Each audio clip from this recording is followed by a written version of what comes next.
My existence for the past month has been this: work, laundry, eat, sleep. Life has been pretty redundant. The one thing about living in a van without a bathroom is that I always find myself going to the bathroom in random places, and this morning, welcome to Market Basket. To keep up the momentum, I remind myself I'm working towards a goal, and it puts everything into perspective. It won't be long before I begin my AT journey, where each day my main task will be to put one foot in front of the other. Nature is medicine, and I'm excited to experience the changes I'll go through, mentally, physically, and spiritually. I have no expectations for the outcome of this trip, and I think that's the only way to truly experience it. To let what happens happen, and to let go of what you don't need. Every day, rising with the sun. It doesn't even feel real. Maybe it won't feel real until my bag is packed, I'm in Georgia, and waving my van goodbye. To get to that point, I've just been organizing, preparing for what's ahead. Last-minute gear purchases, saving money, mentally preparing myself for the reality of what thru-hiking is.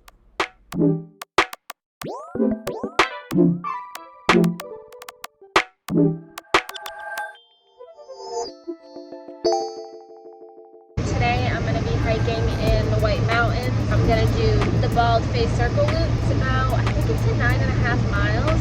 So it's 7 o'clock now. I've been driving like an hour. I'm going to try to get on the trail early and finish it before sunset. But sunset is at 4:20. So we're going head to head with the sun today. New Hampshire. I found this spot on Overlander, and it's a Forest Service road, so it's a little bumpy, but we're almost there. Okay, we got a little hold up here. The campsite is about 2 minutes that away, and this huge mound of dirt and rocks is preventing me from going that way, and I really don't want to risk popping a tire. Just in time, he is clearing the scene. Thank you.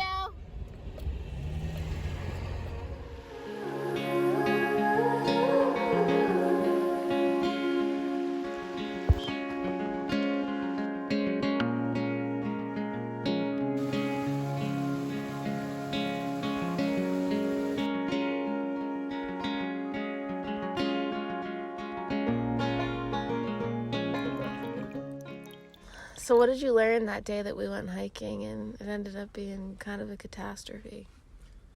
Know how much daylight you have and accommodate how much miles you're actually walking with food. Don't go on an empty stomach. Your muscles will start cramping. You're at the peak of sunset and You're all out of breath. all out of breath and going down vertical steep rocks. And with a cherry on top, it was rainy that night. I just got out of work, and now I'm going to do a little bit of work on the van. There's some handles that I need to install on the cabinet. These ones are pretty cute, aren't they? Today's kind of just work and get stuff done day. You know, I'm just going to be honest with you guys here. My life hasn't really been all that interesting lately. I've kind of just been putting money away for the AT, so this is just my reality right now. So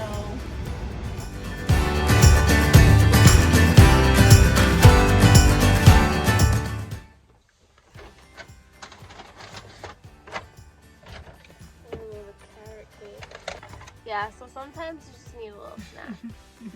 Yeah. I don't blame you. Big carrot cake fan? You do? Yeah.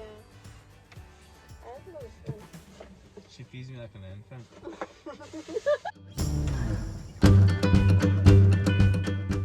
Real definition of aggravation. This is definition of aggravation. Because the drill bit I need is not here. You gotta have fun with it. This is such a Boston thing. It's the T that just made a stop in front of the parked van.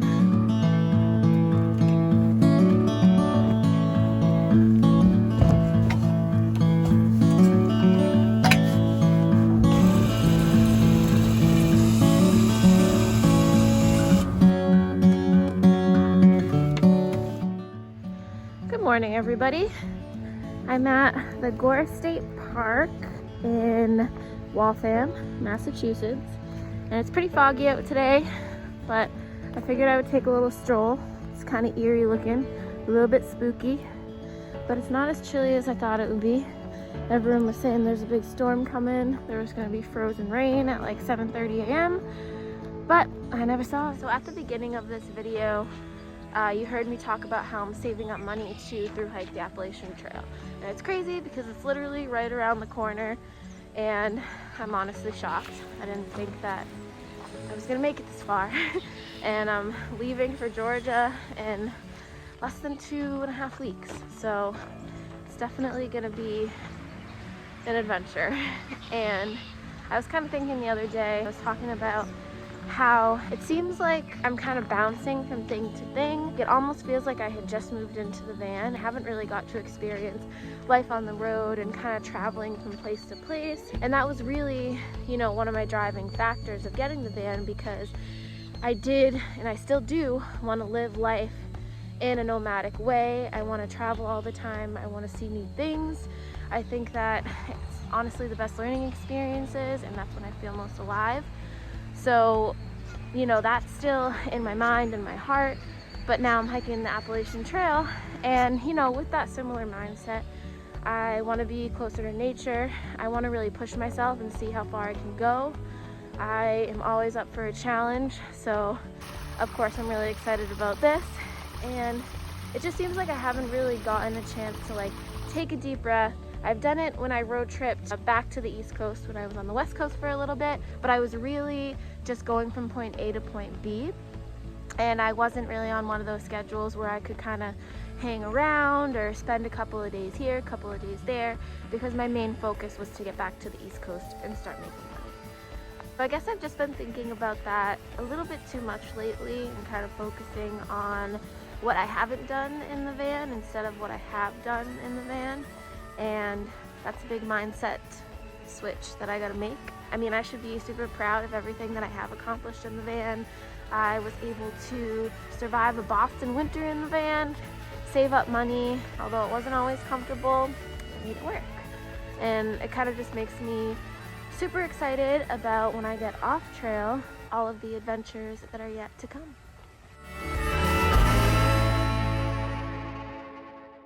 Before I end this video though, I will share with you guys what I did this winter to stay warm in the van and survive this Boston winter in these freezing temperatures. I was pretty minimalist with the way that I did this. It's not like I was heating the van with a separate propane tank or using a Mr. Buddy heater. I went the very minimalist way, where I just slept in layers. I invested in really warm socks. And I also bought these really cool window covers from Van Made Gear that are magnetic and fit perfectly on the back windows and the front windows. And I also used my hot water bottle, which if you know me, you all know that I'm a fan of this thing. I just boil water, throw it in, and then I just hug it really tightly. Sometimes it can be even too hot, so I'll wrap it in a blanket and sleep with it, or I'll just slip it under the covers by my feet and it will kind of just radiate underneath the covers to keep me warm. I have lots and lots of blankets. I even had an electric blanket for a little bit until I spilled water on it and something happened with one of the circuits, so it wouldn't turn on anymore, but that's also a good investment. I think a lot of people think that you need a lot more than you really do, and this winter I kind of proved to myself that I can work with what I got. So just a couple of tips, pretty no-brainers for staying warm in the van in the winter. If you're interested in following along on my thru-hike of the Appalachian Trail, subscribe to my channel. That way you'll be notified when I upload new vlogs from the trail. You can also follow along on Instagram at Wander for Miles. See you then!